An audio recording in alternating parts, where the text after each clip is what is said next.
For those who enter the M1A club, you shall not speak of the M1A club. What's up YouTube, Jetforth here, and here is one of the, honestly, 3 builds that broke the Dark Zone and the game. This is what it does in the Dark Zone. This is on one of my friends, and this is it in Conflict. I have mostly Conflict gameplay, unfortunately, sorry, but you know, is what it is. Either way, this thing is absolutely obnoxious. It is a 0-13-8 with an M1A pushing 88k damage, 515k armor, and 3000 skill power. Now this is the working man versions of the build. If you did do vendor hopping and whatnot, or have really high rolls on armor percentages for backpacks or chest pieces to roll on, you can hit 600k armor relatively easily with this build. It's obnoxious. I have run into this build in the Dark Zone a couple of times and I just got laid flat by it. Even so much as so as that I lectured the person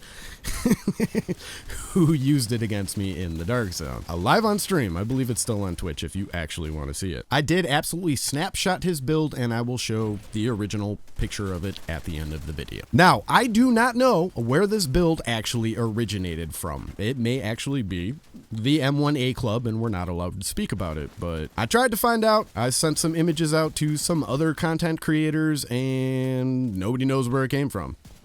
All I know is I've got flattened by it a couple of times, and it is obnoxiously powerful. And you can see in this gameplay, my scrubby butt and my terrible aim is able to dispatch people rather quickly. So I know we only have, like, you know, a couple of months to have fun with this type of build style and stuff until Gear 2.0 hits, but I would recommend trying to put it together and go out and murk some people down. I do have a PvE version of this, which I will release at a later date, maybe Saturday, Sunday, I don't know, no promises. Anyways, enough with the jibber jabber. I like, comment, subscribe, and let's get to the build, shall we? For our specialization, we will be using the Technician. For the plus 50% skill power, the plus 10% skill damage. Technomancy, equipping a skill grants 15% bonus armor. When a skill dies, recover a 20% armor. And finally, the linked laser pointer, a Technician laser pointer that pulses targets at which it is aimed. Now, the fun part about the laser pointer is that it will continually try to pulse the enemy over and over again until it does, even though everybody's running around with plus 50% pulse resistance. So you're going to end up pulsing them.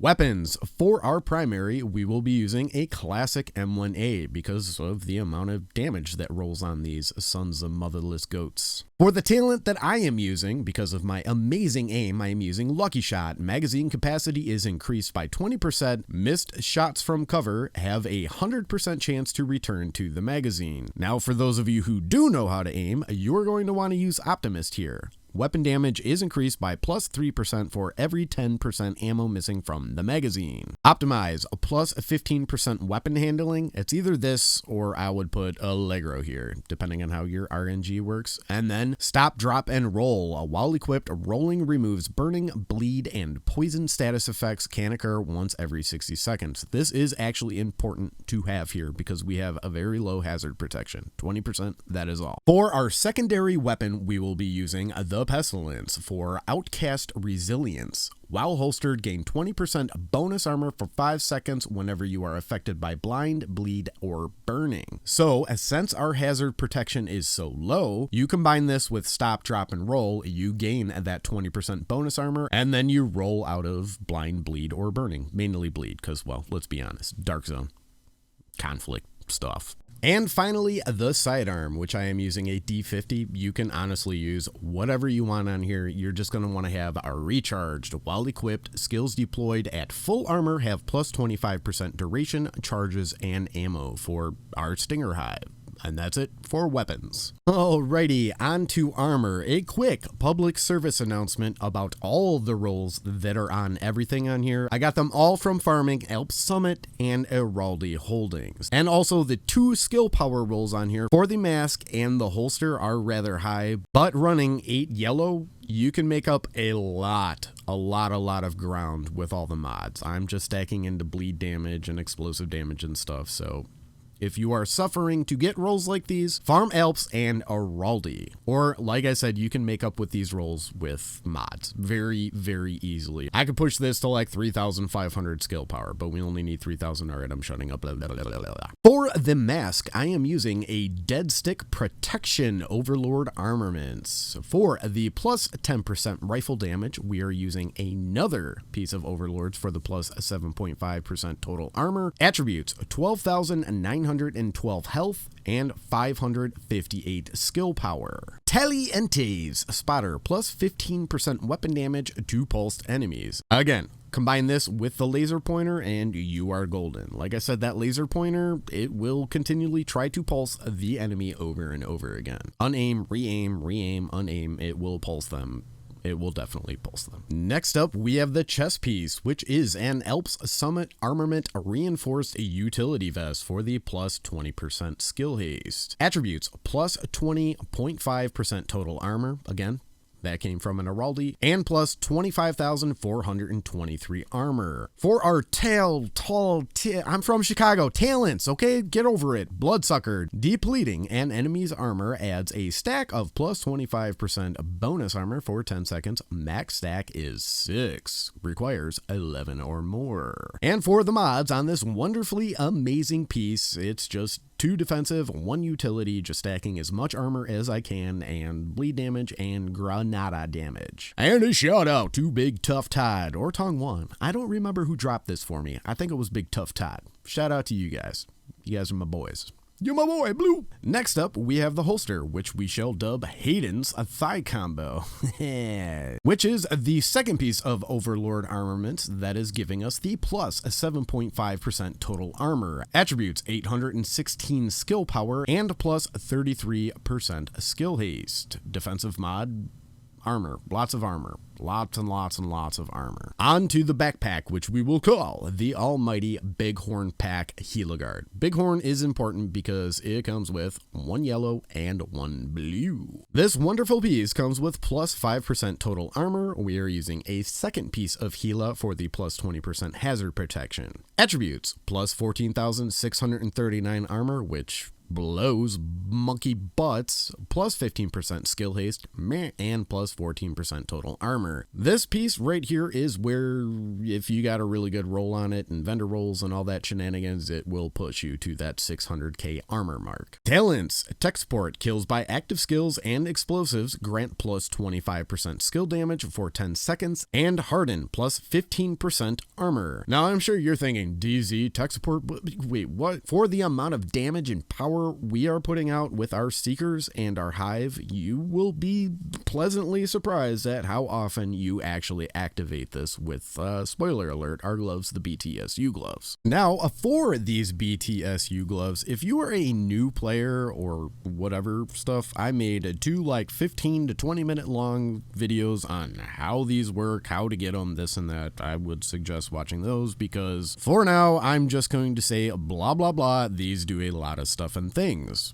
I'm sure there are PvP players watching this right now going, how the hell did you why would you use these in the Dark Zone? The second your Stinger Hive stings at all, it will proc these things, and then all of a sudden your Seekers and the little whatever things that come out of it that hit you, even though they may not be throwing a bleed down on you, they are throwing some serious damage down on you. You can see it in the footage in the beginning, and then your Seekers are just, they will absolutely devastate anything in their path as long as they hit. Most of the time, they do hit. Yeah, that's it for the BTSU gloves. I don't want to go way into those. I could sit here for 45 minutes even though I'm babbling right now, so I'm going to stop babbling and let's get to the knee pads, which are the Sidewinder Heliguard knee pads, giving us that plus 20% hazard protection since we are using 2-piece Hela. Attributes, plus 12.5% total armor, and talents, empowered, plus 20% skill power. Now between the technician and empowered, you only need 1,765 skill power, so it's relatively easy to hit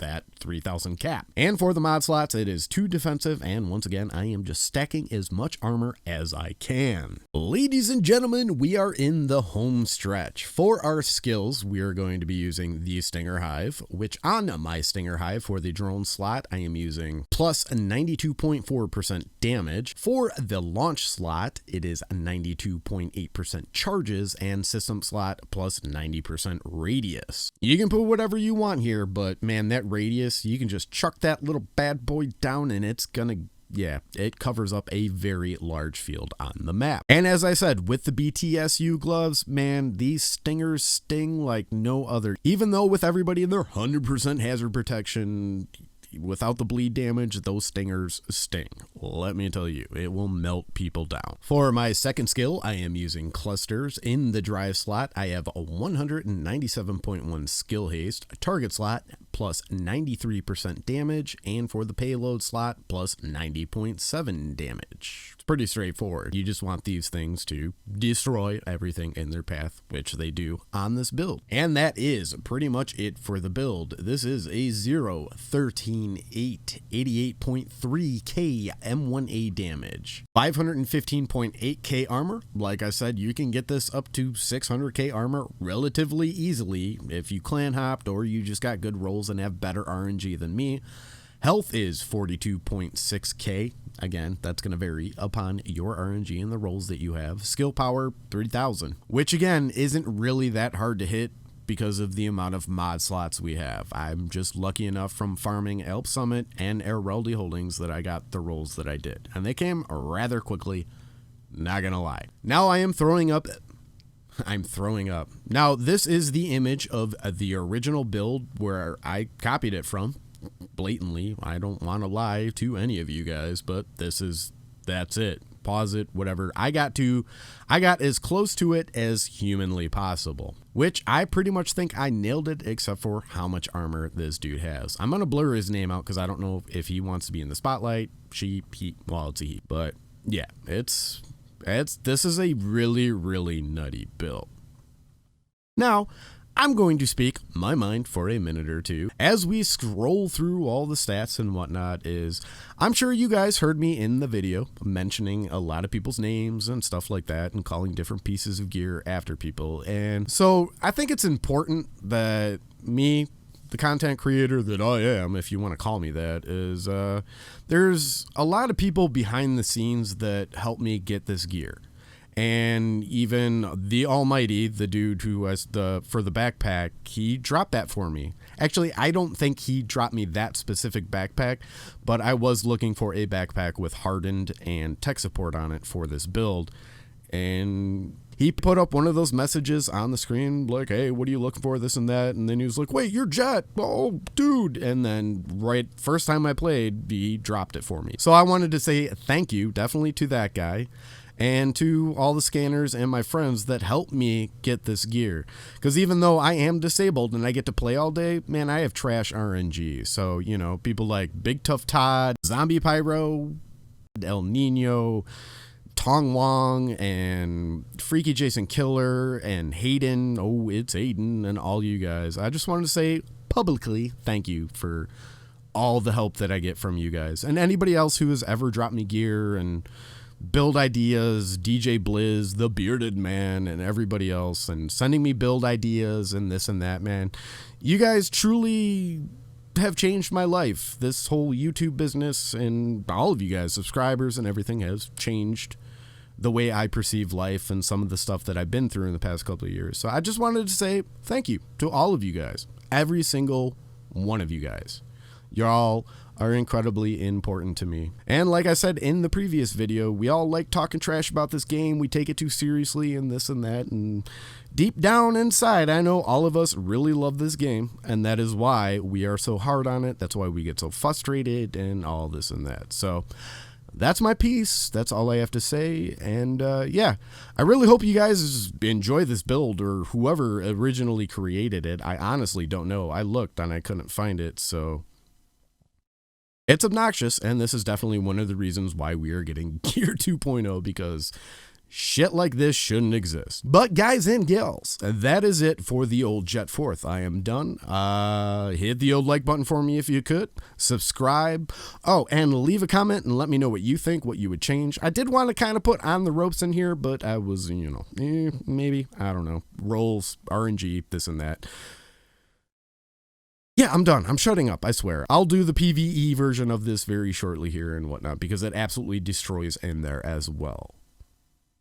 And, well, yeah, like, comment, subscribe, blah, blah, blah, blah, blah, blah, and I will catch you all on the flip side.